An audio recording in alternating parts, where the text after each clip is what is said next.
welcome back, guys, to Monday AFU. I've got some usual faces, actually, probably all very usual faces on the show tonight. So we're going to, get a bit.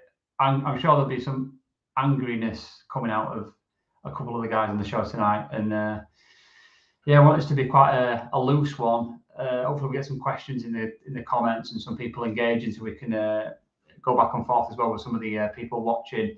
But I've got Ben, Mr. Ton and Neil with me tonight, and we're going to obviously all have a topic to discuss. The initial topic that we're going to chat about is obviously some quite annoying news after the weekend. You know, it's not nice to have a result like we had over the weekend and then to find out that we're then letting some very young and aspiring players either move out on loan or potentially even get sold, which is even the more worrying one. So we're going to discuss kind of the Nathan Laird one, Ethan Laird one, and then the James Garner potential selling to, I think, believe Notts Forest and Spurs, I think, are interested as well in him as well, which is a shock for a very reasonable amount of money, which is even worse. So without any further ado, we'll come on to Ben. What was your kind of initial feelings of it, Ben, on just hearing out that obviously Laird had gone today to QPR, and then the other news that potentially we're looking at selling James Garner, which is surely a massive backstep for where we're currently at with this squad, isn't it, mate? Well, yeah. I mean, Ethan Laird, I think he's clearly not deemed in Eric Ten Hag's plans. So I think the move for him individually will be good, because I think he'll get good minutes at QPR and they play good football, and he'll get a lot of chance to develop and grow. But it's then the case of if Dalla gets injured, because I don't think they're going to keep Aaron Wan-Bissaka. So to me, that says that we're going to bring in a right back. What you'd like to think so logically, if we're getting rid of Ethan Laird and then we still haven't sold Aaron Wan-Bissaka. So the Garner thing. I mean, sorry, Ethan, just on the Ethan Laird, obviously we were speaking kind of off show a little bit before we came on, and the guy's like 20, just turned 21. I mean, he's still young, I suppose, in every term, football terms. Even if he wasn't a footballer, obviously 21 is a very young person, but he's still not. It's not an infant, you know. He's kind of capable. He can be capable at that age. You don't think he was someone who could have given a bit of a performance this season and a bit of a squad rotation player for us, especially considering we're quite weak in that area. Yeah, I mean, I'd like to have seen him stay, because I thought he had some good loans prior to coming back to the club, and I think he'd fare far better than Wan-Bissaka would in Eric Ten Hag's system, me personally. But it's then a case of, if you're not going to...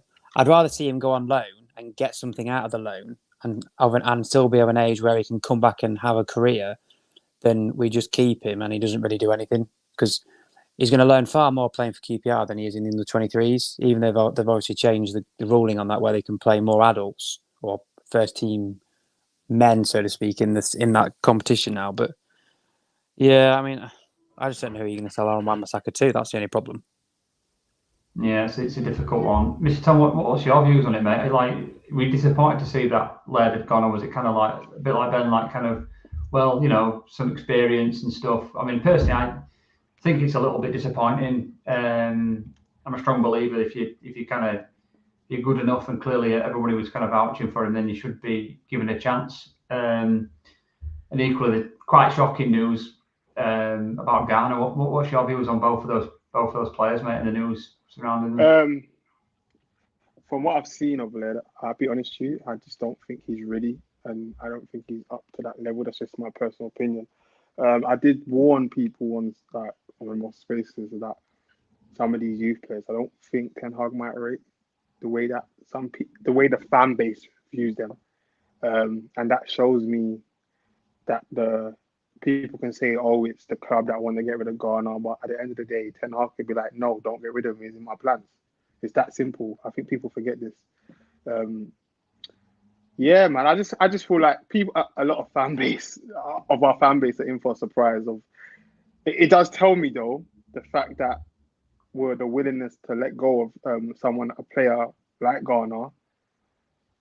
I don't think Ten Hag rates a lot of the players at the squad currently. I'll be honest to you, because technically he's better than a lot of the players we have in midfield. I'll be honest to you. This is what I'm trying to say. I highly rate him, but that doesn't mean Ten Hag highly rates him. But technically, he's definitely better than a lot of the players we already have. And I sort of knew this. I did warn a couple of people. You'd be surprised, Ten Hag, what he might. I think people forgot the sort of manager Ten Hag was like. Remember, Barcelona wanted him as well, you know, and I think that's what some people forget, the sort of profile of players that he likes. You know, this is someone that thinks similar. People, you read stuff and he thinks he sees football similar to the way Pep sees football. Now go look at Pep's team. Who in Pep's team could you say is physically strong, imposing? They're all small, you know, technical, competent footballers. That's how it is. Apart from De Bruyne, who's quite tall, but majority of them are very. Do you know what I mean? They're all agile and. This is what people forget sometimes. When you got a manager like him. There was a big City midfielder like Rodri is obviously the tallest player in his team, but still very, very technical. And Sergio Busquets was quite a similar type of player when he in his team. But yeah, but even Rodri, exactly. Even Rodri's like you say, Reece. Rodri's technical. Yeah. That's it. I mean. I think we spoke about this. Am I lagging on my end? Am I lagging? You've got a little bit of lag, bit of delay, mate. Yeah, but we can hear you perfectly fine. My concern a little bit last season was that there was as a fan base, I think we were quite keen and we were quite happy about seeing some of these young players come through. Obviously, we had that good FA Youth Cup run as well, end of last season and stuff like that. Obviously, they were a lot. A lot younger than like Garner and stuff. Obviously, he's a very young player. So to see somebody like that coming in and then starting would be a little bit too soon. But like players like Hannibal, where it seemed like the end of last season, he was sort of making his way into the team, and that seems to have really dropped off since Ten Hag's come in. And like you say, Mr. Tom, maybe there's a feeling that he just doesn't rate some of these young players. Where end of last season we were sort of quite optimistic about some of these players coming through. Neil, what's your views on it? I mean, maybe Laird's not the right man, but we're not in a position where we can be picky either, are we? To be fair, and I think some of these players are worth a chance. We're not even giving a lot of these players a chance either, are we? To be fair. No, I listen to. I don't listen to talks shite because it's bollocks, but I listened to 606 after the Brentford game. And Robbie Savage does 606, and obviously Charlie is involved in we don't know how close he is to the, he's involved in probably the top 25 players at United. He went on the tour, and a lot of people, the only thing that people were ringing up for was to talk about United, obviously, because we are still the biggest club in the world. And Robbie Savage, obviously he's been Charlie's dad, so he's looking at it from two angles. Regardless of what you think about Robbie Savage, he played football at the highest level, and was whether you think he was crap is irrelevant. But he said that because of he wouldn't want his son, as a father, he wouldn't want his son in the Man United starting 11 at the moment, or anywhere near the starting 11. As a Manchester United supporter, which we know Savage is, and Charlie is, he would love his son to be playing in the Man United 11, because he said the problem is if you bring in some of these youth players, they could get absolutely ripped to shreds mentally by the toxicity that is around the first 11, the first team squad at the moment, so to speak.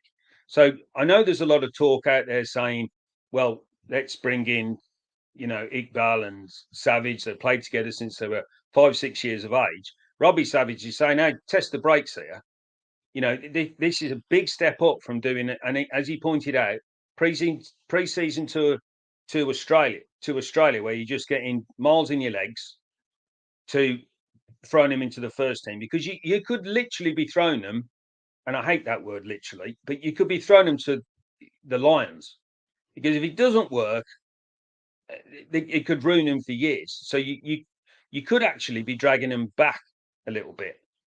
You could be stunting their ability to move forward. And when I was listening to it, I thought, well, you can't help but agree, because the talent is clearly there with some of these players. I don't know about this Laird. He's obviously gone out I think Ben knows my views on Garner. I don't think Garner is good enough. 3 Manchester United managers haven't deemed him good enough. 3 consecutive Man United managers haven't deemed him good enough to be in the first team squad. And so if there's an opportunity to get him out the door, regardless, I mean, there's loads of rubbish floating around on Twitter. That's what they're going to take it out in dividends and all that rubbish. I personally, and I've gone on record and said this for quite a long time, I see Gardner as a top end championship footballer.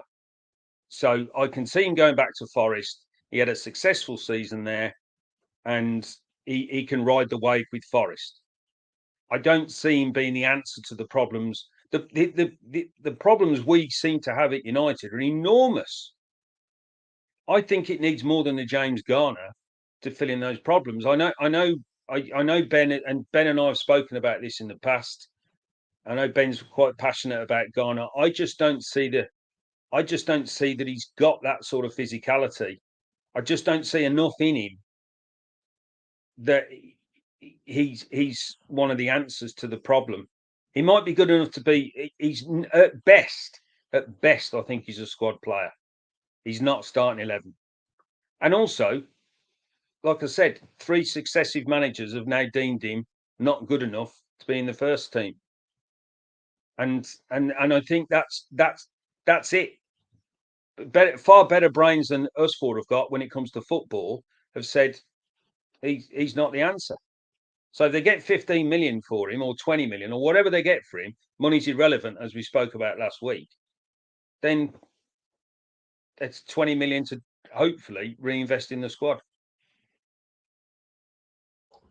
Yeah, definitely speak a lot of sense, mate. 100%. It's difficult. I mean, knowing the things that I know, we've got Mr. Tom back now as well. Because my lad plays football, and we've had kids who get picked up by clubs, Man United, Leeds, Hull, Bar, you name it. They're getting picked up at like 7 or 8. They officially sign a contract at 8 years old for 2 years. That's how early it starts. And some of these kids that you're seeing now, your Garners, your Garnachos, your Iqbals, your Hannibals, would have signed for Man United, at least have a professional club when they were like 9, 10, 11-year-old. So these players aren't just suddenly coming to the youth team and the youth squads when they were 18, 17, 18, 19. It can happen. It's very unlikely at a club like Man United stature. You might get it at a lower league club, at a Donny, a Barnsley, a Sheff Wednesday, but you won't get it at United. And so we can't look at that. When you say lower league club, you mean Leeds as well, by the way, don't you? Hopefully this time next year, mate. Yeah, we could be quite. That'd be good. That'd be good. I just needed to check on that one, by the way. I'm a Man United fan who lives next to Leeds, so you can imagine the punishment I received. So yeah. My only issue is with the Garner thing is 2 things really. One, if we do sell him, we've never sold a player like what City do in terms of covering our backsides with the player if he then goes on and flourishes somewhere else. And we're in a position to capitalise on that from a monetary perspective for very little. But then secondly, if Erik Ten Hag deemed him surplus to requirements, like Mr. T said, I would just love somebody to clarify to me how McTominay is ahead of him. Because him, to me, is like finding treasure at the end of the rainbow. I just have no idea where it is. I think it's one of those things as well, Ben, as well, where I know these players play outside of, Premier League games. I know there's friendlies, I know there's under 23 games, I know there's other games going on where they can judge them at a level. And they need to perform in that level and in training to get to that level. But give them a chance. Just give them a chance. They might actually thrive in that environment. Oh, can I just say that Darwin Núñez has just been sent off for Liverpool? Right. Neil, you muted him, and that might be a good thing. Do you know what? I've got the game on, but I wasn't paying attention. Thank you for that. That was a good shout, Ben. I got the game on. I love listening to Ben so much. I've got the telly on here, and I'm listening to Ben and Mr. Ton drifting in and drifting out because his internet's rubbish. and I've missed him getting sent off. I mean, I don't have an agenda against McTominay, but it's just I think I get he's taller than Garner. I get he's taller than Garner, and he's got more physicality, so to speak. But physicality isn't all about size. Yeah, exactly. That's what baffles me. But anyway, I'll let someone else. The trouble with McTominay, without going on to individual performances, I've always found is that it's just inconsistent with him. He will have one game in 10 where he's half decent, and that's a problem a little bit. Well, this season he's played like Bambi on ice. Yeah. Well, maybe concrete. Right, let's move on to some comments anyway. So Jarvis has said he's shocked Garner's leaving. He's done enough to deserve a chance. Been following the kid for years, and had high hopes for him. It's obviously a bit sad that he is leaving. A bit of a question here from Food for Thought. Do you think that we overhype our youth players due to bias, and we can assimilate the talent properly? I mean, the under-21 squad lost to Crystal Palace 5-1 last week. That was a bit of a shock. Mr. Ton, but also, Reece, with that 5-1 result, you had to look at the team that Palace put out. So it's not always superficial for what's been put in the comments. Yeah, granted. Maybe not to base it on that, but I think for the first question, do you think that we overhype our youth players? Yeah. I know. I feel like ever since Ferguson went, we do overhype them. Because when Ferguson was there, don't worry, you're going to have to say, when Ferguson was there, we didn't used to hype them so much. You know, the Makedas, the Welbecks, do you know what I mean? The Chris Eagles, I don't know if people remember him. Like, we didn't hype them so much, right? The Keverleys as well. Tripped over when he scored that winning goal. We didn't hype them so much. The way that we hyped the Rashfords, the Greenwoods, you know what I mean? And even when Scott McTominay first come through, there was a little bit of hype about him. Do you know what I mean? We don't like. I feel like because we've not had the trophies and the success, so we look for something to cling on to as fans, and sometimes it's the hopes and the ambitions, and then we align it to a youth player to do that. Do you know what I mean? And then reminisce of the past, of how that youth team and of Giggs and Neville, the Neville brothers and all that. And I feel like we just need to leave that in the past. And I'll be honest with you, I for a couple of years now, I've personally, this is personal opinion, I don't think Rashford, I've never thought he was that player. Same way as so many people liked and hyped up Greenwood, I never thought he was that player. I've not seen, for me, when I see a player, I have to see that wow factor. And I haven't seen it for a while. Like, probably the last person I saw that little wow factor was probably Adnan. There's a glimpse from Adnan. But then even him, he didn't live up to it, man. It's been poor, man. I agree with it. I think it's when you listen to, I'll come to Neil after I've made a point. One second, Reece, you've got kids, right? Because I got a lot of friends with kids. I got kids. No one wants to play, like even the kids wants to play for Man United. They want to play for, the Spurs, the academies I'm talking about, the Man Cities. There's a lot of other teams that want to play for academies because of the education as well. Not just because of what they're doing, but the education, if that makes sense. And that's one of the things I feel like as the youth at Man United, education ain't the greatest, should I say. And you see it when they again step to first team level. You actually see it. The education's not the best. And I feel like it's just, as overall, we've been stuck in the past a bit. And I feel like we needed to teach them, positionless football, the systems, that need to be taught to them. And I feel like other clubs, like the Cities and, the Spurs, their youth academy, there's a lot of kids that they don't want to go to Man United. That's the problem. Well, I think the problem is that there's an expectation, I think, with the bigger clubs, especially United, where you've got to have it.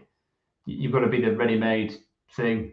And it's like, whereas a lot of the time with some other teams, it's more, you might have something about you, but you're coachable. You're coachable where we can mold you into this player that we want you to be, to play a part of the system.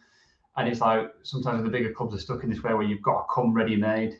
It doesn't happen. That doesn't happen. You've got to be moldable. But Neil, come on to you, mate. On you want to make a point? Sorry, bud.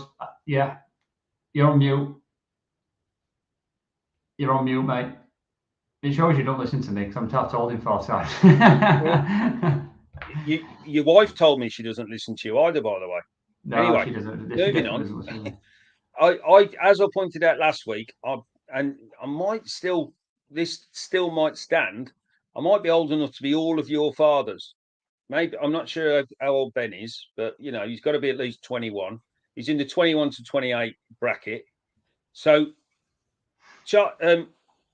Robbie Savage, going back to the discussion after Brentford, and someone brought up Manchester United's under 23s losing 5-1 at Palace, and he stopped them dead in the tracks because he said, now he would know this because his son is old enough to play for Manchester United's under 23s, young enough, sorry, or old enough, whichever one you look at it. Manchester United have made a decision in terms of the youth academy in the under 23s to play their under 18s. Because, as Robbie Savage pointed out, the results at that age and that level are absolutely irrelevant. It's minutes. So Palace put out quite a strong under 23s. They had a couple of senior players coming back from injury, but United still stuck to 17 and 18-year-olds. So basically, they played kids against men. And he said that's what United are going to do. Because last year, they won the FA Youth Cup. So the FA Youth Cup side are now the under-23 side. So they're moving them, they're trying to toughen them up. And this is for the development of the first team squad moving forward. Now, one other point. As some of you know, or might know, my brother was a professional footballer and he's an odious individual. I'll qualify that, by the way. Me and him haven't spoken for years. When you're a youth team footballer of some note, you don't sign for the club.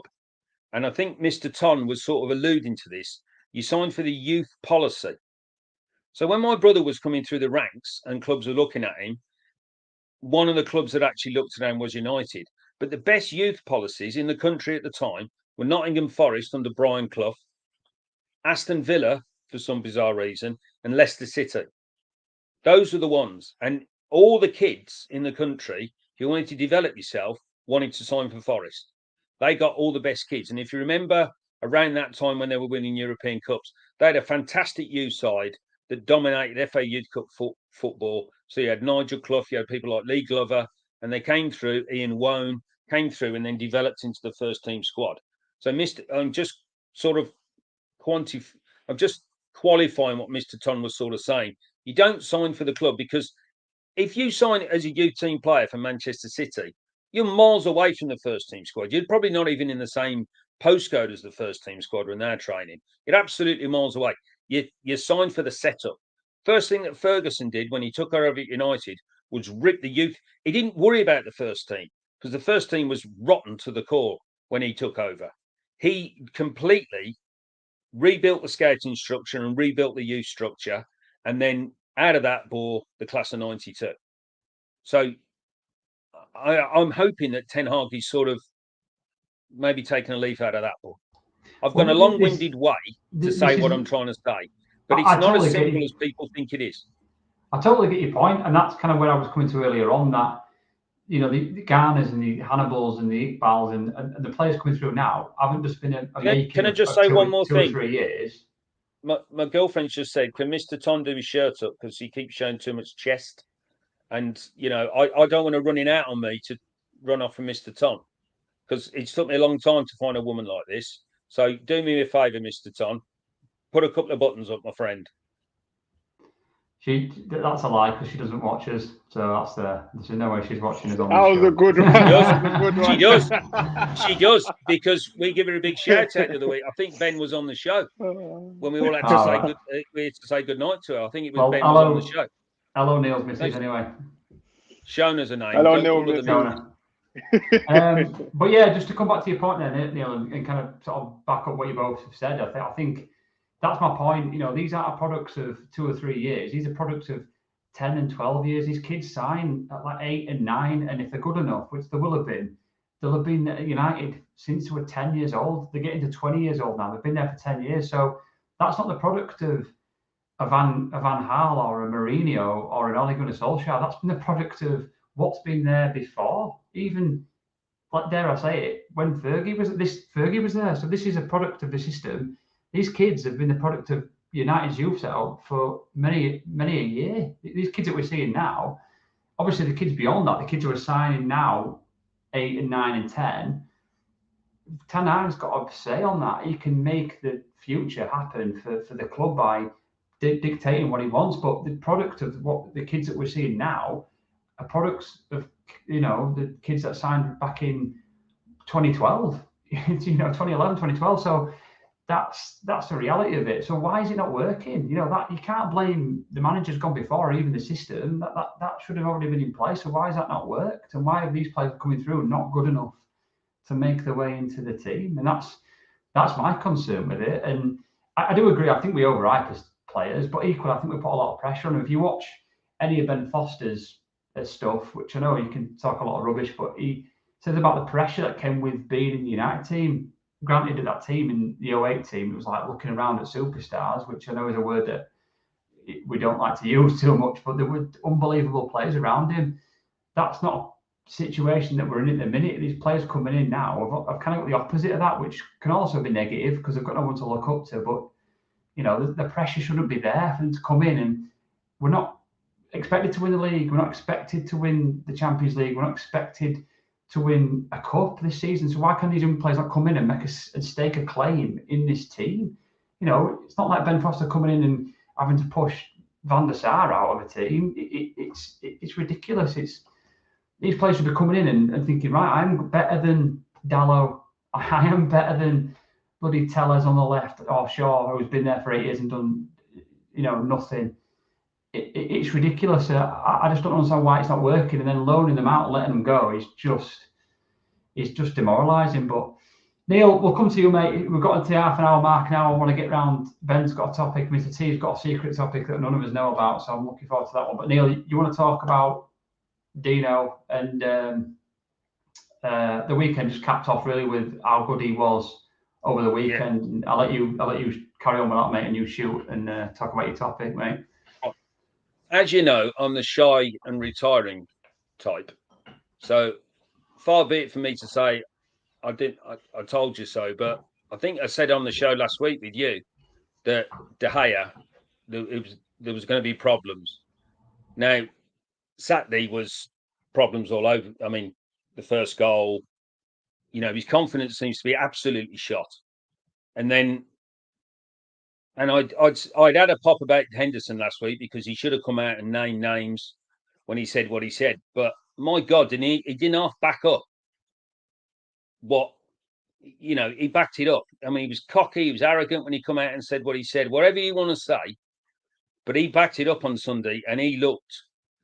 I was sitting there watching that game thinking, oh my God, what must the United fan base be thinking watching the way Henderson, his distribution was excellent, his control of his box, his command.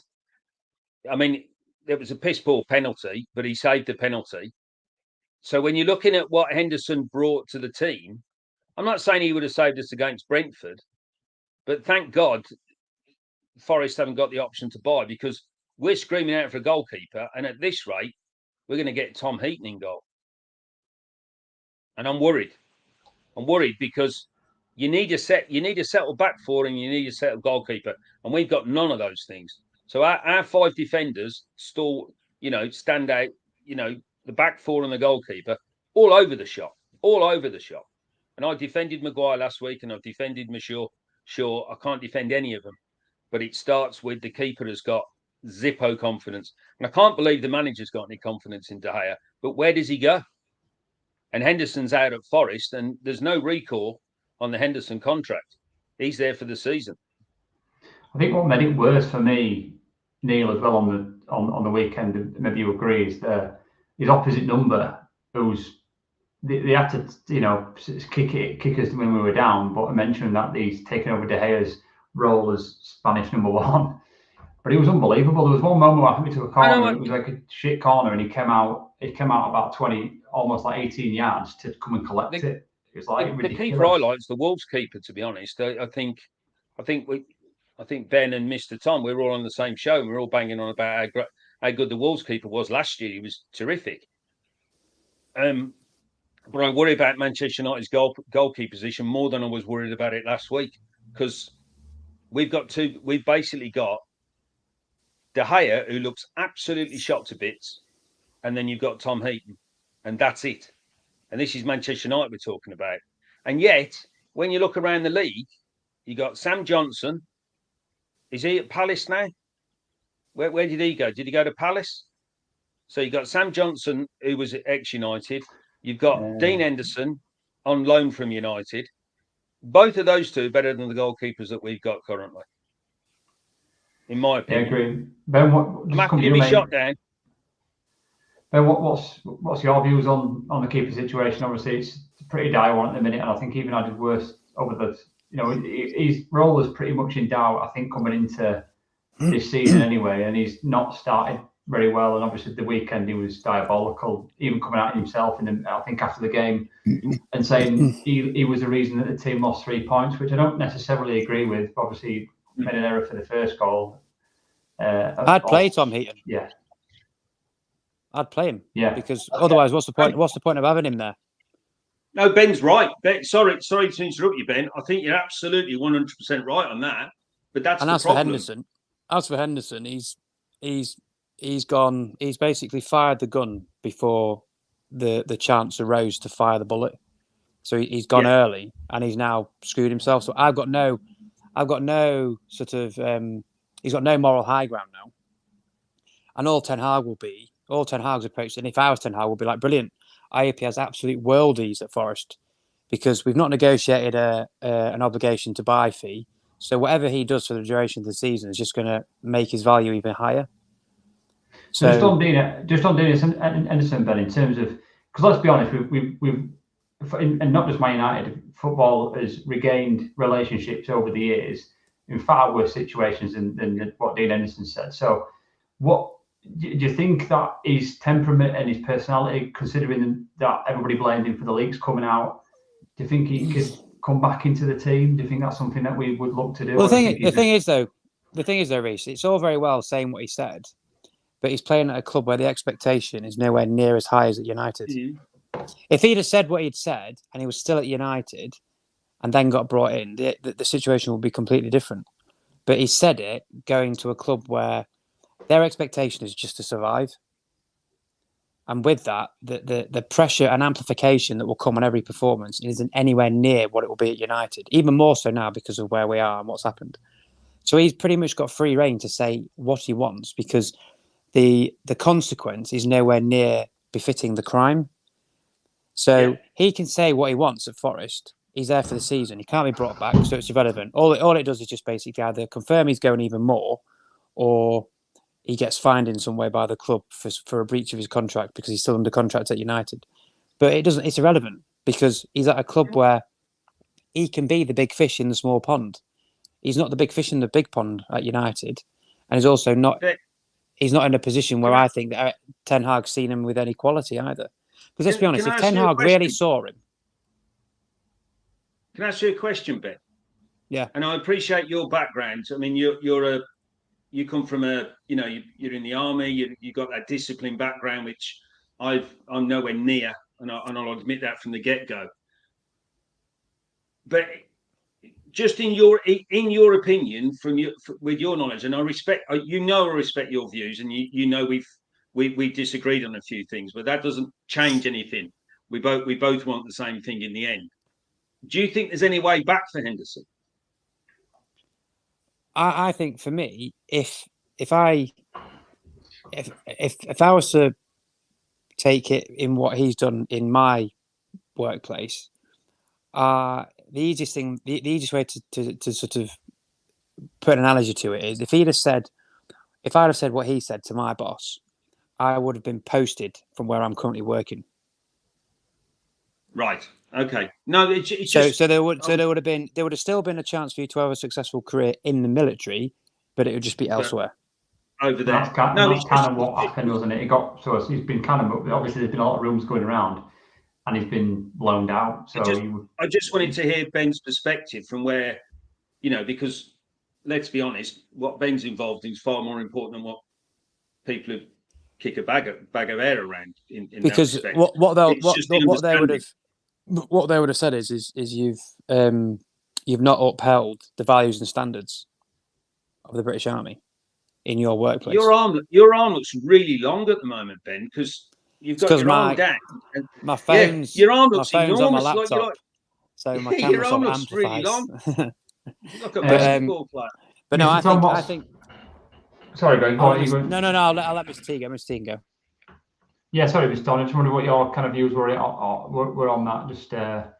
Just on the Dean Henderson situation, and whether you feel like he can actually, I don't know, come back into the squad. Has he got a life back at United, or is it just untenable? He made it clear himself in his interview. He sounds like he's done with United. I'll be honest with you, it's pointless. He literally in his interview sounds like he's done. United is not a place I want to be at. Do you know what I mean? Even when he got asked what team that he would like, to play against, he said United. Like he's done with United, man. He talking about players, in a way, them keeping players hostage in a way. Lingard wanted to leave. I wanted to leave. They told us we couldn't leave. He's done. Watch his interview. He's done. This fans need to give up on that. I'll be honest with you. That we need to give up on a lot of stuff, but fans need to give up on that, man. He doesn't want to be at United. It's very clear. What was interesting about his interview as well is that when he said that who he referred to, he just sort of didn't say. Normally, a player sort of refers to a manager. No, the manager told me I was going to be playing, and he promised me all these things, and it didn't happen. The way he kept saying they, as if it was like the board. It's like, who are you talking about? Yeah. He always said they told me they. That was his language, and you're right. Yeah, it wasn't like Randy told me I was going to be coming. Or Ollie said to me next season I'll be featuring. It was weird. I thought it was quite strange, really. Yeah, which says to me why he gets so irate. Obviously, you kind of referring to this kind of bigger entity, but maybe Ten Hag thinks a bit about you, but clearly it seemed to be a bit out of Ten Hag's hands because it kind of happened quite soon after Ten Hag had landed, wouldn't it? So, we'll move on. We'll move on to Mr. Ton's topic, which is. I don't know what it is, so he's going to tell us what it is, and then we're all going to talk about it. Hopefully, it's not shirts and unbuttoning shirts for Neil's. It better not be nicking his mate's birds. I'll tell you that for nothing. Because if I get up in the morning and she's not there next to me, Mr. Ton, I'll be finding out where you chuffing live. I've asked you to do your shirt up. You just don't give a shit. Thank you very much. So I might be available for selection for any of the ladies listening. Smart just downstairs making you a coffee. Don't kick off straight away. Right, Mr. Ton, go ahead, mate. What's your topic? Obviously, for everyone on the panel, would you, and I'm going to try and say this in the nicest way possible, would you not just burn everything down and just start over at this window? And when I say that, like, get rid of the Maguires, the Shaws, Rashfords, all of it. Just give Ten Hag because you can make a few bob of all of them, and I'm pretty sure you can go buy 2 players with some of their money. You know what I mean? And just try get rid of everything now, all the bad apples, because there's a lot of Reece, we spoke about this at the end of the last season. A lot of bad apples in that dressing room. From everything that's come out in the last 48 hours, that dressing room's still the same, and that's always been my concern. Is you keep those bad apples in that dressing room. Nothing's going to change. So should you just burn it down now, right, or drag it on? Because Ralph alluded to it. These players don't listen to my tactics. They go back to bad habits. Ten Hag has alluded to it. They're not sticking to the game plan. Game plan's going into the bin. So what's the one denominator here? I think first of all, I'll add something, then we'll come to Ben and then Neil on this. But without a doubt, regardless of whether you think highly of those players or whether you dislike them completely, we've diluted the quality of the squad. We've got rid of Matic, Pogba, Lingard. They were good players. Whether you like them or not is irrelevant. It's not relevant. They were good players. Whether they turned up every week is another matter, but they were good players. We diluted the squad, and the squad hasn't improved, has it? Ranjik said quite clearly we needed to bring in X amount of players, and I think he quoted around about 10, but realistically 7 or 8. And we haven't done that, especially not to improve the level of the squad. My worry, what I was quite shocked at on the weekend, that I've never been as shocked at as a United fan in my time I've been a United fan, which is sort of 30, coming to 25, 30 years, which I know is not as long as Neil, and he'll remind me of that later on, I'm sure. But like, I know there's been worse times in our history, but I was just shocked. I had no words, and I had this feeling running through my veins that, oh my God, this could actually be a really awful bad season. We could be fighting every game here, and I just, because we're not even controlling any games. We've not got a grip of any games. Last season, it was topsy-turvy. There was games where, okay, we weren't great, but we had a potential. You felt like there was quality in there, and you felt we could get over it. In the European games, we come back against Villarreal, we come back against Atalanta. You know, there was moments in there we could have beat Atletico Madrid across 2 legs. There was moments, and we let ourselves down, and there was the fight lost against City and Liverpool. But to lose 4-0 against Brentford and not really put a fight up against Brighton, and the games are only going to get harder. Looking at the next 7 games, we've got, you know, Leeds aren't going to give us a good, you know, an easy route out, as much as we've been good against Leeds. We've got Arsenal coming up. We've got Liverpool obviously coming up. We've got Palace, who are sometimes on the day can be a tricky side to beat. I worry. I'm scared. I'm genuinely, as a United fan for the first time, genuinely scared, because I just don't know what to expect. And that's an awful feeling, because even back in the day, you were 1-2-0 down, you always felt United had a chance. You always felt we had a chance, because the players would try, and they would keep probing, and they keep playing, and they keep going. And I just don't know. I've never had this feeling before, and it's not. I came to this season expecting that we would be pretty average, but we would be up there, 5th, 6th, maybe hunt around that area. Lose a few games, win a few games, draw a few games, but be there or thereabouts. With Ten Hag getting his first season under his belt and moving on. To start the way that we've started, and Ten Hag's face at the end of that game, he looked shell-shocked. He looked terrified and shell-shocked, and I didn't know what to. I couldn't even get angry. You know, there's people been kicking off, getting angry. I couldn't get angry, and I don't know what I'd do with it on. To be honest, I'm genuinely fearful for the next few. Did you notice the second half? He basically more or less threw the white towel in. He like literally didn't go to the touchline as much, and just kept on nodding his head. Just kept on nodding his head through the second half. He didn't know what to do. He didn't know what to do. He didn't realise the task that he had in front of him was so ridiculously severe, and that's why I worry. And I don't blame him at all. Sorry, guys, we'll come to you. I've waffled. Sorry, Ben. We'll come to you. We'll finish on Neil, because that'll be. I'm sure you'll have a good rant about this, Neil. So I don't want to hear it. So. Go on, Ben. If it was me, and I thought about this after the game, I thought about this the day after the game, because then you can think with a bit more clarity and not emotion. I thought, you know what, I would actually, if it was me, until January, I would literally only play the players he signed this summer and the youth. And the reason for that being is one reason, and that one reason only, is because if you take the word care, so that 4-letter word care, everything that you think embodies somebody that's in their profession comes back to that word.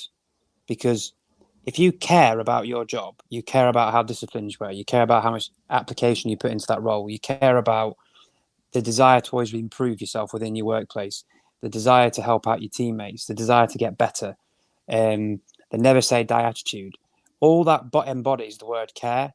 Now, for me, if you played all of Ten Hag's signings that he makes between now and the end of the window, plus the ones he's already made, and then a smattering of youth, and just literally told the rest of the team to go and play for the 23s, so they were nowhere near the first team environment, you've removed the toxicity of the changing room. You've removed the acceptance that mediocrity rewards you. You've removed the acceptance of self-preservation mode, which I see a lot, especially embodied in the Goonie at left back, Mr. Chunk. You remove the ability for players to embody and feel empowered with leadership in terms of calling each other out. Prime example being Malacia, when he nailed Ivan Toney, the first thing he did was send a rocket up Bruno Fernandes' arse. Bruno Fernandes looked at him as if to say, "Who do you think you are talking to me like that?" Not have a bit of back and forth, but get what the kid's saying to you to fire yourself up.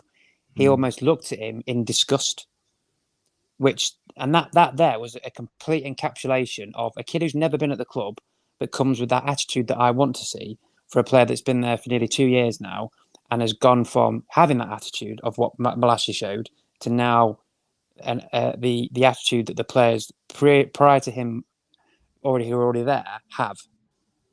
You would remove all that. Now, yes, I know Eric Ten Hag would probably have the guns of Nazareth at his door for doing that with the players that you'd be castrating out of the way, but you would actually see an upturn, because even if you came up against a team that technically, and I hate that word, or ability, as people say, are better than you, you at least know that every single player on that pitch, application-wise, will match the team they're playing against. Which means that if you're matching someone pound for pound in application, they've got to work really hard to then outdo you from a technical standpoint, because they know no matter what they do, you're not going to drop off. You're not going to leave them. You're not going to switch off. You're not just going to go, oh yeah, I can't be asked to chase after him because it's the 85th minute now. You'll keep going. And that's when you actually invoke mistakes in the opposition team, because they think we can't wear these team down because they just won't stop. And I'd actually support that. I won't care if you finish 12th, because by the end of the season, I think, you know what, I've got a team now where the whole attitude embodies what I want to see in a footballer. Because you can then build on that, because when you bring players in who are a far better technical standpoint, they'll look at the players that they're playing with and think, I know I'm miles better than him, but what an attitude that kid's got or that person's got. I can buy into that, and I can see a sense of direction that I'm not coming into a dressing room where there's almost a pecking order of where you can sit because people think they're better than they actually are, and they're just belittling people below them who have that bit of, like Malacia for me would be singled out, because they'll be like, right, we need to chirp him down a peg or two because he's not conforming to how we are. And that's what I saw with shit who they were. I'd literally go, you lot can go and train over there for the remainder of the season. These lot come in here. And because all of his signings won't be like that. They'll all have the attitude that he wants, which is why he's signing them. Because he knows he can trust them explicitly in everything he asks them to do. Whereas everyone else doesn't, which is why they revert to type. De Gea, Shaw, Maguire. Maguire, you'd think he was deaf. And he was a mute. I've never known anyone who's meant to be a captain and that centre-back, you probably the most vocal position on the football pitch, be as quiet as a mouse. I've just never seen. I see more noise going and watching my mate's 9-year-old play on the park. But that's what I would do in a nutshell. Yeah, I'd just remove them all. Yeah. It's I agree with you, Ben. It's difficult, isn't it? And obviously a bit of a reaction from Ten Hag, I suppose, from a fan's point of view. It's like it's a bit of a me sort of moment, isn't it? Where he had them in training running something like 9 miles because they weren't.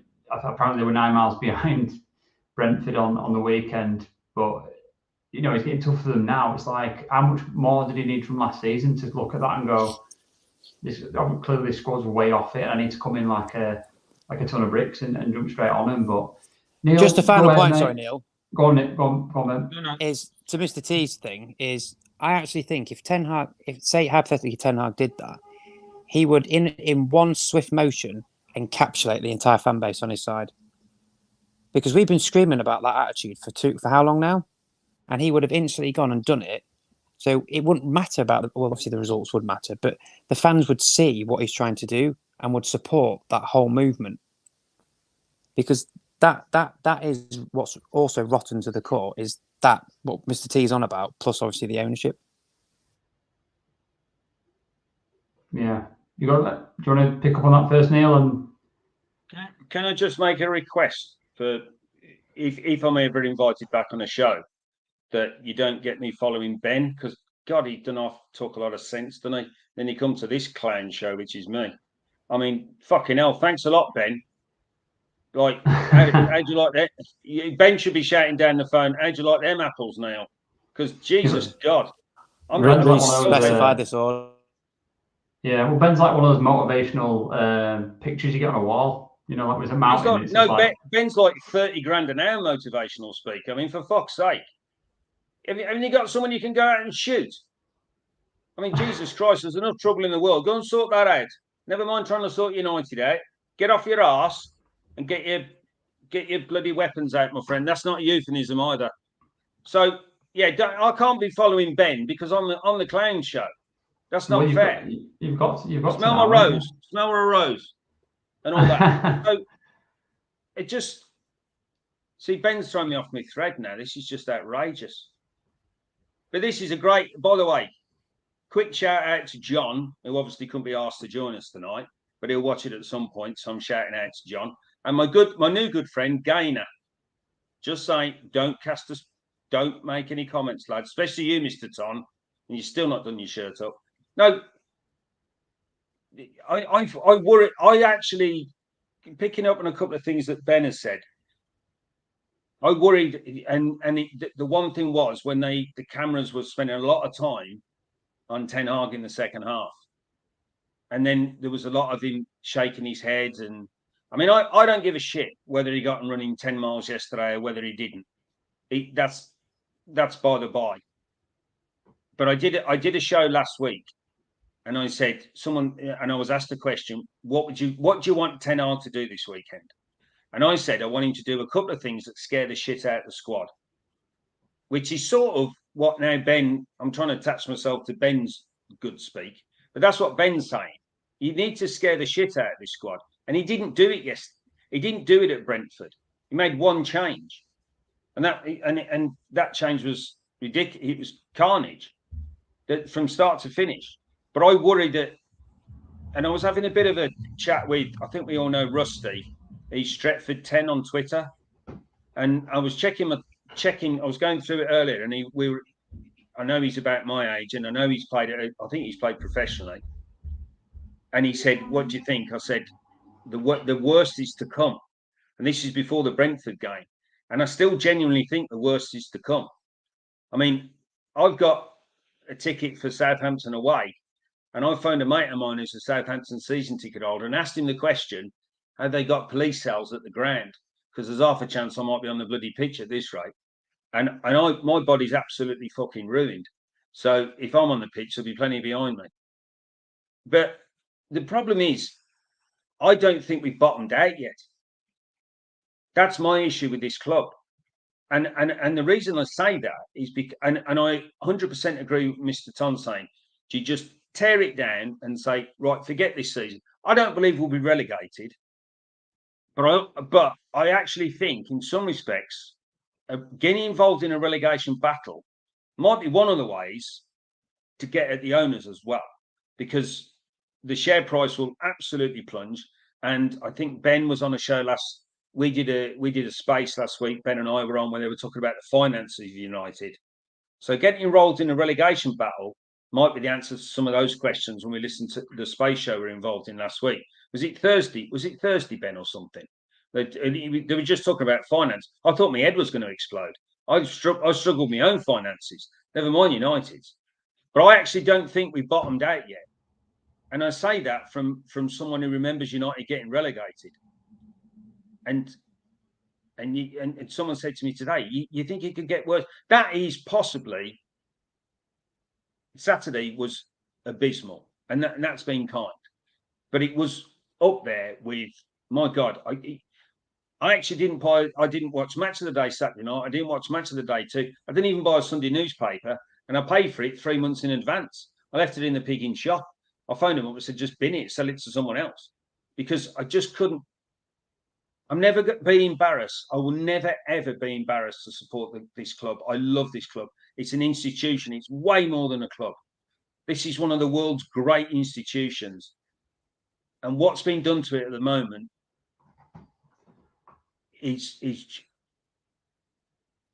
not right. It's not fair. It's all of us four sat here, and there's millions of others like us. It's in our heart. It means something. You think about it, you breathe it. It's the only thing. When the fixtures come out, you're excited. We're 2 games into the season, and all that's been taken away. All that's been taken away, and it's not right. It's just not right what they've done to this club. And Mr. Ton's right. Burn it down, start again. Burn it down, and just start again. But going back to my previous point, I worry about the effect that could potentially have on the U team players who are, you know, they're not, with all due respect, they're not playing for the Dog and Duck on a Sunday morning. They're playing for one of the world's great sporting institutions. I'm talking up there with, and I don't like them, but the Yankee, you know, New York Yankees, you know, United, Madrid, Barcelona. But this is one of the great. You go anywhere in the world and you'll find a United fan. Every corner of the world, and it hurts. This is the first time since we got relegated that I've been hurt by the club I absolutely adore. And when my girlfriend leaves me for Mr. Tom, I hope he understands how much this means to me. But please, anybody who's listening to this club is everything to me, and it's everything to the fans. Mr. Tom and I and Ben and you, Reese, we've all been involved in other stuff outside of the AFU stuff in spaces. And the one thing you always get from these shows is passion. I just wish the passion came from inside into out rather than out to in, because we're riding the wrong type of wave at the moment. That's all I've got to say on it. No, brilliant, Neil. I think very well said, mate. And I think it echoes what we all feel. I think at this moment in time, I mean, don't think we can say it much better than that.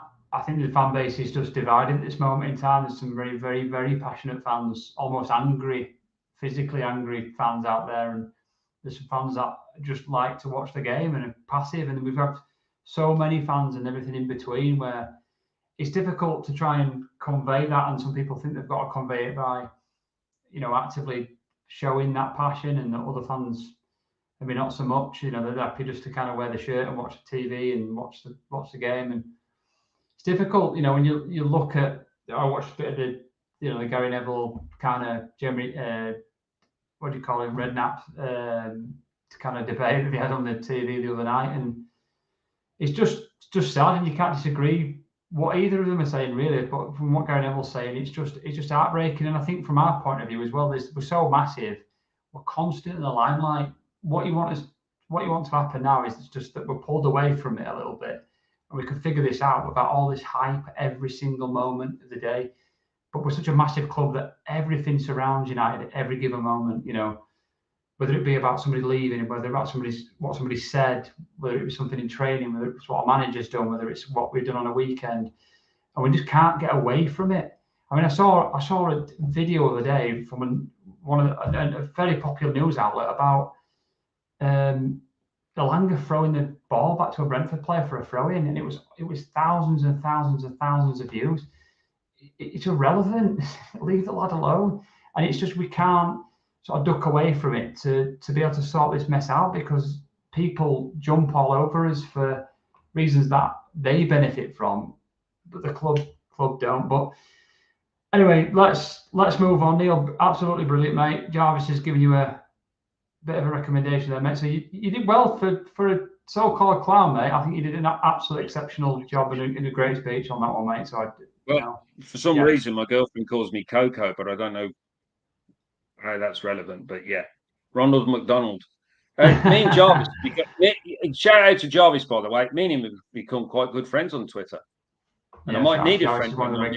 I might need a friend when Shanna leaves me for Mr. Tom. So I'm out there. I'm available for friends. He can keep laughing all he likes with his good looks and his chest hanging out and his tats. Or you can sling your up, put your cap on the right way round, and then you got half a chance. Right, let's come to Ben's topic. So I'm going to bring up the screen here, Ben, because and see how we get on with this. So this is Ben's sort of predicted but preferred 11. Obviously, there's some players in here that aren't yet featuring, but hopefully we'll see these before the end of the transfer window. But this is what Ben would love to see if it ever did materialise. So I'll share this on the screen now, Ben. Hopefully, there we go. Yeah, can you see that? Neil, can you see that? You're on mute, mate. You can unmute yourself. But Ben, do you want to talk about? So I'm guessing Heaton. So basically, I've listened to Mr. T and I've chatted to Mr. T on Spaces about this specific thing I'm going to mention first. So, my my favourite non-United player is Van Basten. So I brought up the AC Milan team from 1990 that won the Super Cup. And this was the team. So you had Galli in goal, Tassotti, Costacurta, Baresi, Maldini, Rijkaard, Ivani, Ancelotti, Angelo Colombo, Hullet and Van Basten. The tallest player in that team was the keeper at 6'4". The back line, their tallest player was Costacurta, who was 6 foot. The right back was 5'10", Baresi's 5'9", and Maldini's 5'11". Rijkaard's 6 foot, Ivani's 5'10", Ancelotti's 5'10", Colombo's 5'10", and then the two strikers are 6 foot. So this whole nonsense about Martinez being 5'9", for me, I think is just completely ludicrous, because that team was from 1990, where there was far more leeway on how you could play robustly in terms of the players that you were playing with and against. But also it illustrated that size isn't everything. If you put players around what would be perceived the smaller players, so Baresi, he had a fantastic backline, but he had a team that played as a cohesive unit with one another and knew their strengths and how to help one another out. And that's why, for me, I had Malacia, Martinez, Varane, Dalot. I mean, this is obviously all dream world, hypothetical. So I had Frankie de Jong, Rabiot, Ericsson, Donny, and then Garnacho and Sancho for the Liverpool game, for argument's sake. Because I wanted to illustrate more that what Mr. T's spoken about when I've been on Spaces with him is Martinez's height. Yes, it's an ever-present, but it's not the be-all and end-all of being a footballer. You don't have to be a specific height to be a success.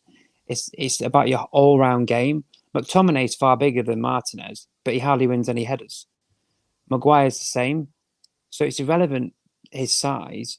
It only becomes irrelevant if you don't, as a team, look after one another. And that was evident in the Brentford game in the first half. Luke Shaw never helped him.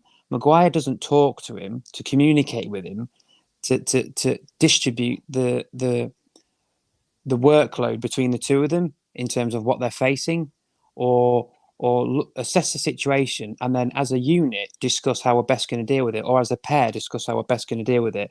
But also the players in front of him don't help him either. So it then becomes such an obvious thing to pick up on, because none of the team are helping each other collectively, defensively or offensively.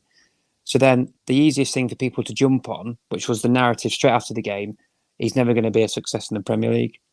Because all they've done is seen how badly we were as a team, which elevated his height as an issue, even though I don't deem it as an issue, which is why I brought up this team. I thought if you have players who play as a team and understand one another, it becomes irrelevant, because Mr. T could have deficiencies in his game, but if he's playing with me and I understand what they are and he understands what mine are, you're never going to see them very often, because your ability to play as a pair masks any deficiencies that you have, because you don't allow them to become an issue, because the understanding that you have eradicates it. It's like York and Cole never had outstanding pace as a collective, or York didn't, sorry, but Cole did. But you never sort of missed it because of how they played as a pair. So they were always one step ahead of their opponents because of the understanding they had and their ability to know who was best in what position that they were facing at that specific time on the pitch. And that's all I wanted to talk about with that. So I don't know if anyone like Mr. T or Neil or you guys have anything to say. I don't know, that you can obviously go ahead. But that was my thinking behind what I put up and the logic behind it in reference to that Milan team, because it's been such a harped on thing that I just wanted to make a reference. Now, I know I'm not saying that our team's as good as that Milan team. I'm not. It was more an illustration of the height thing and how if you have players in a system that works, it doesn't matter.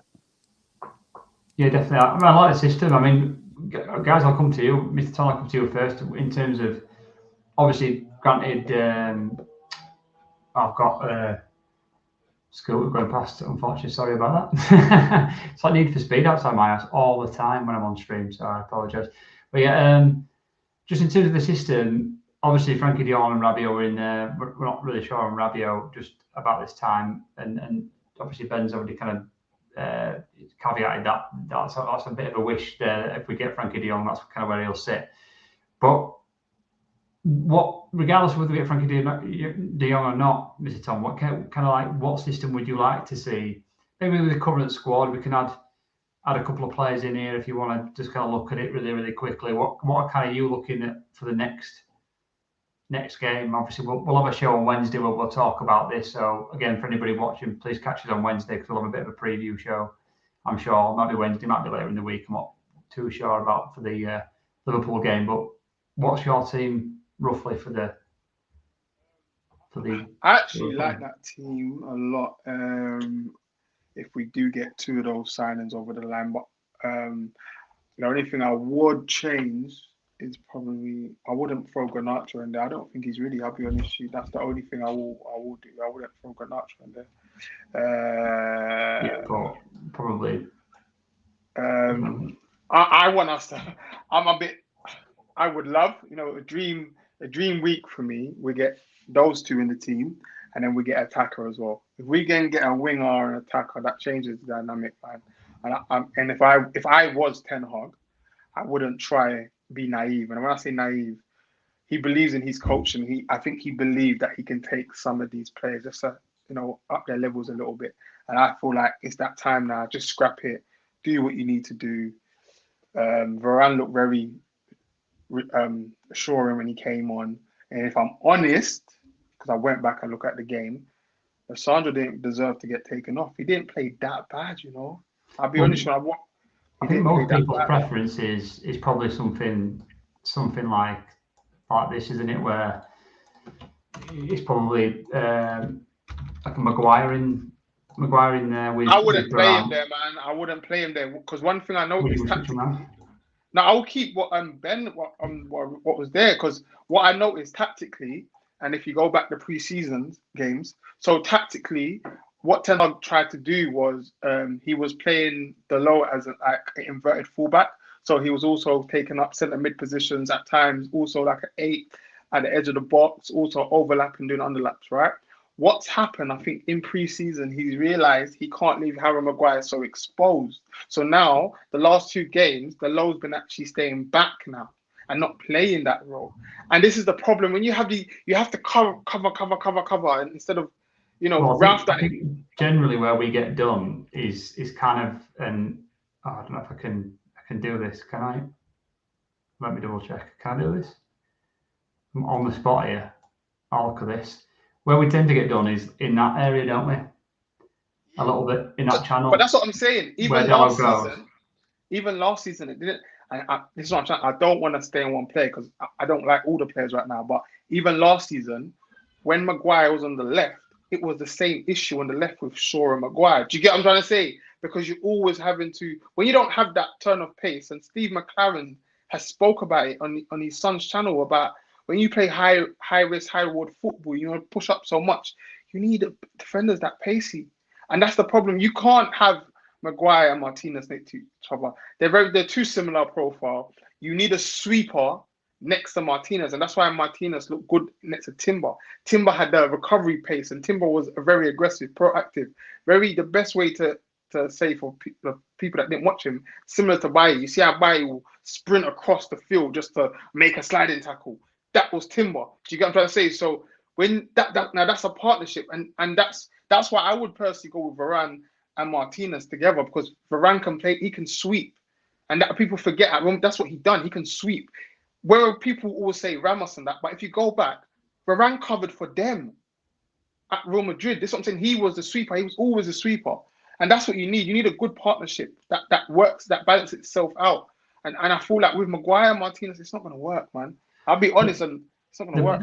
The problem we have is we don't dictate the ball in this area, do we? So normally, obviously, these like Varane and the defenders would be set up here where Rabiot and then we dominate the ball up here. So when it's coming back, they're picking the ball up and they're spreading it wide left and right. The problem we have at the minute, I think, the midfield can help you.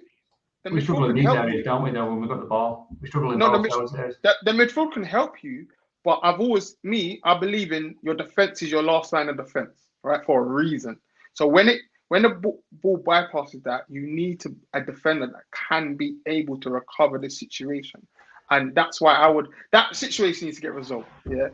Molasse needs to come in, because also when he played the inverted role. And he spoke about that in his interview, why Ten Hag wanted him, because at PSV, I played the inverted role. right? So we need to push him in the team to really show that up, because that's like the way that when you play the inverted role, you come back and you also come into the midfield, so you're covering a lot of ground. That needs to happen. The midfield, obviously, we need better midfielders. That needs to happen ASAP. Like I said, realistically, I would go with Donny or Ericsson. I'll be honest with you. One of them needs to play with the other two. It's just like I said. We need an attacker. I'm not.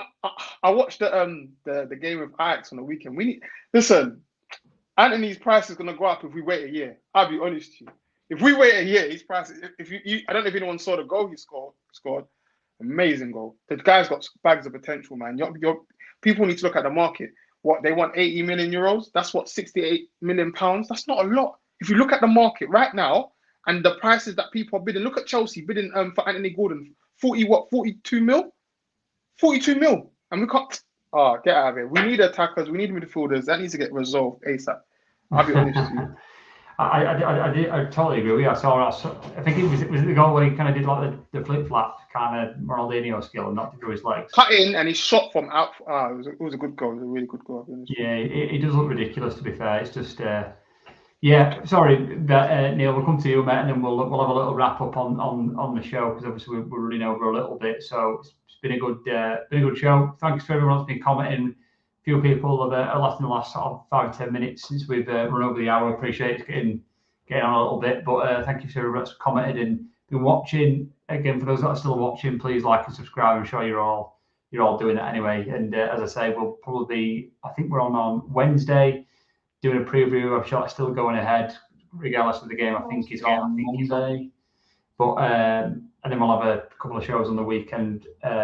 This is the final show on the Sunday with the final word. But Neil, final one for you, mate, in terms of the team and the system. Is that kind of something you're encouraged by, or would you kind of not play a Maguire and play a Martinez with Varane? Obviously, Martinez on the left hand side, and then. So, is this a team that we're picking when everybody's fit and is that where you're coming from on this, Ben? If everybody's fit and we get the targets we're looking for.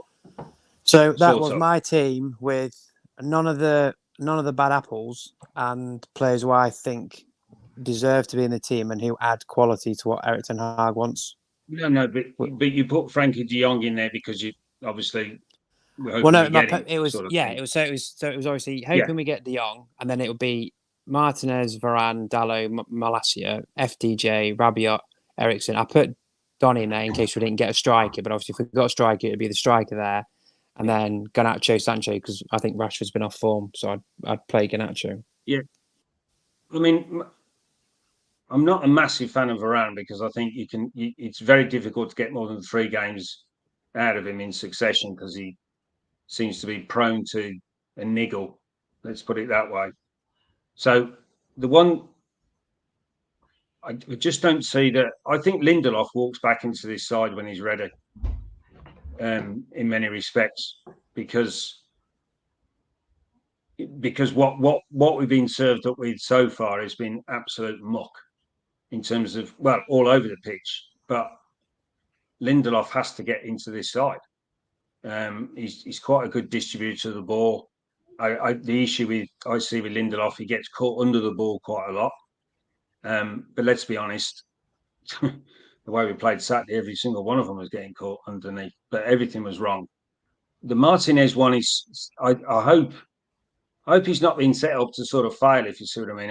I see where you're coming from on the 5'9" thing, and I see where you're comparing it with one of the great teams in our lifetime.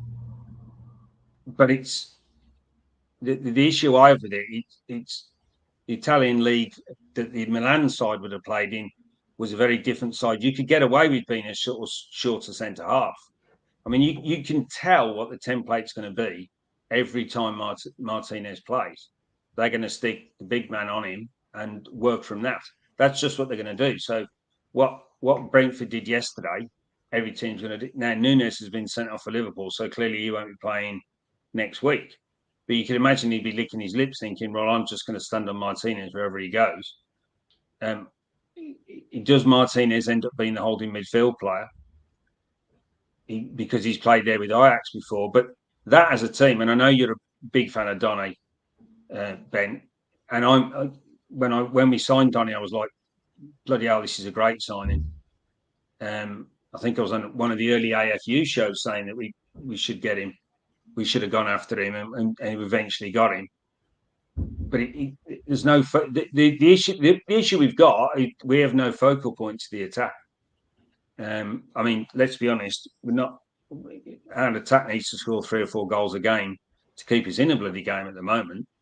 But we haven't got a focal point. But I just think that Lindelof, I can't believe I'm saying this, he's going to walk back into this side whenever he's ready to play. My issue with Varane is I'm not doubting his technical ability. I'm not doubting his skills. But we can't seem to get 3 games out of him before he pulls up or something's gone wrong. Yeah. But yeah, that's a good 11. That's a good 11. I agree with the keeper thing all day long, by the way. You can obviously assume that. I agree. I think it is a good 11. My only sort of one issue with it, which I think is probably relevant for a lot of, you could pick another 2 or 3 Man United teams out of the squad that we've got, and I think we'd have the same issue, is we lack bite, we lack a character, we lack a bit of bite in that team. You know, Rabiot, has he got a bit of a temper about him? I've not seen that in terms of clips I've seen, but other than that, his mom's angry. His mom gets angry quite a lot, apparently. So maybe she can strap a pair of boots on.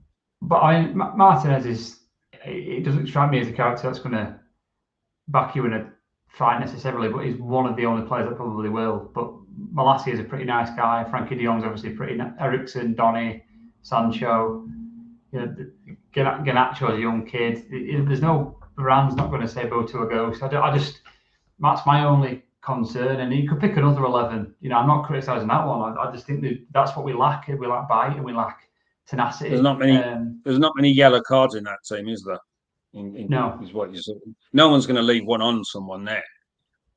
But we'll see where Ben's coming from with what he's picked and what he's, you know, in the perfect world.